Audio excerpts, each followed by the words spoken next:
Before we begin, if you love real, raw stories about love, betrayal, and self-discovery, please subscribe to the channel. And when this story is over, share your thoughts in the comments. I read every single one. The truth hit before the birthday candles even had a chance to burn down. I was halfway through cutting my cake when my wife's phone vibrated on the table. Her smile stiffened for just a moment too long. "Work emergency," she said, already pushing back her chair. Everyone laughed it off. I didn't. I stood up and followed her without thinking, leaving my unopened gift behind. She moved quickly down the restaurant corridor and into the underground parking garage, her heels striking the concrete in sharp, hurried clicks. She didn't see me. I stopped behind a pillar just as a dark sedan rolled to a halt with its headlights off. The driver's window slid down. A man leaned out toward her, close, familiar, comfortable. Her ex. The one she claimed had disappeared from her life years ago. She laughed softly. The sound echoed wrong in that hollow space. I stepped forward, knocked once on the window, smiled, and felt absolutely nothing. "She's all yours now," I said evenly. "Good luck paying for a house you'll never live in."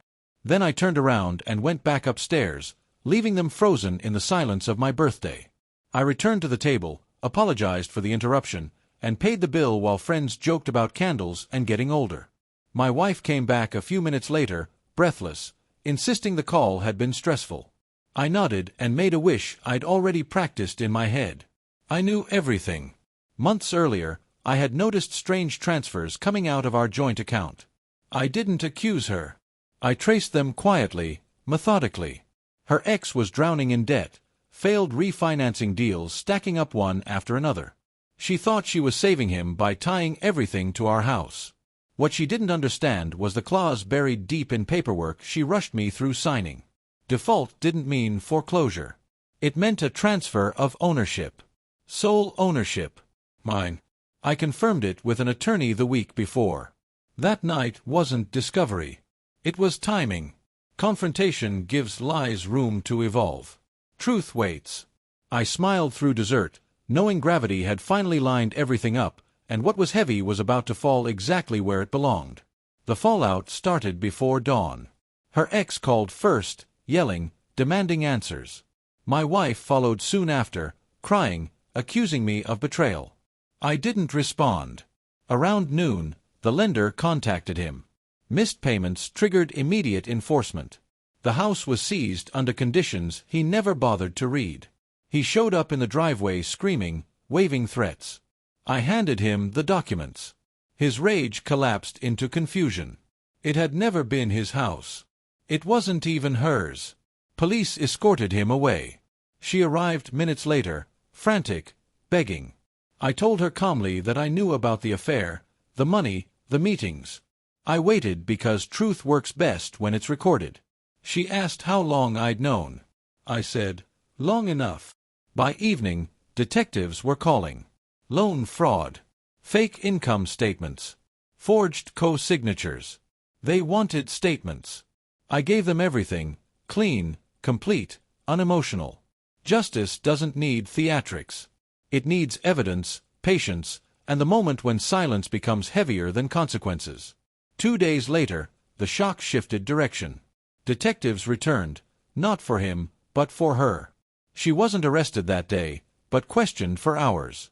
Emails she never deleted laid everything bare. He went to jail first. She followed weeks later. I sat alone in the house. Candles melted. Cake untouched. I expected anger. What I felt instead was relief. My attorney confirmed I was clear. I wasn't involved. I was protected by truth. The house stayed mine. Friends asked how I stayed so calm. I told them patience isn't passive.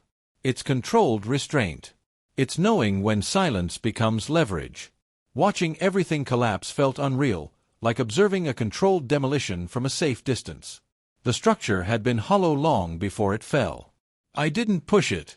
I stepped back and let gravity do the work. Some endings don't explode. They close quietly, with a finality that can't be argued or undone. Court moved fast. Her ex pleaded guilty.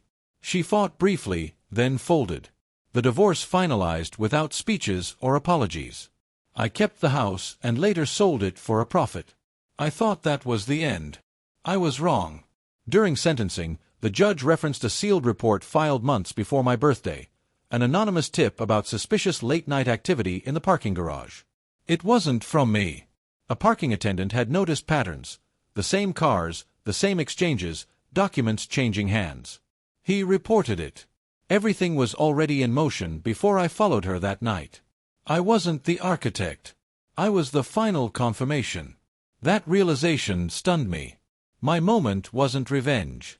It was punctuation. When it was over, no one applauded. The courtroom emptied. I walked outside lighter, realizing some outcomes don't belong to us. We simply arrive when they're ready and step aside when truth finishes its work. Recovery wasn't dramatic. It was quiet mornings and therapy sessions. I learned how trust erodes slowly, then all at once. I moved into a smaller place downtown, closer to work, closer to myself. One afternoon, a letter arrived from her. No apologies. Just regret. I didn't reply. I stopped replaying the garage moment. It wasn't a victory. It was clarity. People asked if I regretted not confronting her sooner. I said no. Confrontation gives liars time. Silence gives truth space. I started running again. Cooking again. Laughing without checking my phone. The birthday that should have broken me recalibrated everything. I stopped counting time by anniversaries and started measuring it by peace. Justice didn't restore my marriage. It restored my agency. That mattered more. Healing wasn't forgetting. It was trusting my instincts again, without needing proof to justify them to anyone, including myself, for the first time in years. Months later, I ran into the parking attendant at a grocery store. He recognized me. We talked briefly. He said he reported what he saw because something felt wrong. He never knew how it ended. I thanked him. Walking home, I understood the real ending. It wasn't the line I delivered in the garage. That was noise. The shock wasn't betrayal, it was clarity. Justice wasn't revenge, it was alignment. The unexpected turn wasn't her downfall. It was my freedom. On my next birthday, I ate alone at a quiet restaurant. When the server asked if I wanted candles, I said no. I didn't need wishes anymore. I'd already lived through the moment when everything false collapsed and everything real stayed standing. Some celebrations are silent. Some victories don't need witnesses. And some endings, once clearly seen, don't close doors at all. They finally open the right ones.